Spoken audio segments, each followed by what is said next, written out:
অকণমান মাছ ভাজি লওঁ। আজি ভেদাইলতাৰ লগত মাছ অকণ বনাব লৈছোঁ।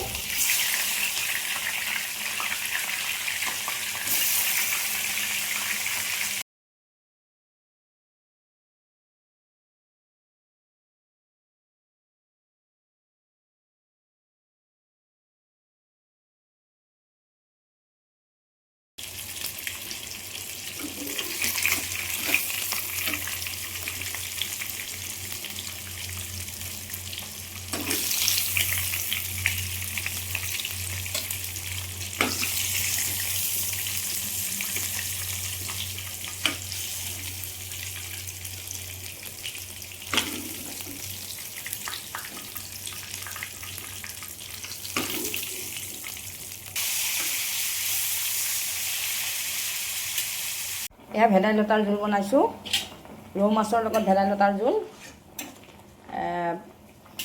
আপোনালোকৰ কোনে কোনে ভেদাইলতাৰ জোল খাই ভাল পায় জনাবচোন। ভেদাইলতা, মানিমুনি, নৰসিংহ এইবিলাক মাজে মাজে খাবই লাগে বাৰু। এইবিলাক আমাৰ শৰীৰৰ কাৰণে খুব ভাল আৰু পেটৰ কাৰণে ভাল। ভেদাইলতা জোলখন সকলোৱে বনাব জানে, তথাপি নতুনসকলে নাজানিবও পাৰে, আৰু যিসকলে নাজানে তেওঁলোকে মোক কমেণ্ট কৰি জনাব, মই এতিয়া ৰেচিপিটো দিব পাৰিম। আৰু এতিয়া মই অকল এইখিনিহে দেখুৱাইছোঁ, ৰেচিপি দিয়া নাই বাৰু। আৰু এনেকুৱা ধৰণৰ বস্তুবিলাক সাধাৰণতে খাবই লাগে, মাজে মাজে আমি খাওঁ। এই ভেদাইলতাৰ লগত মাছ বনাইছোঁ, যিকোনো মাছ, সৰু মাছ, ডাঙৰ মাছ দি পেলাই যদি জোলখন বনোৱা হয় খুব সুন্দৰ লাগে।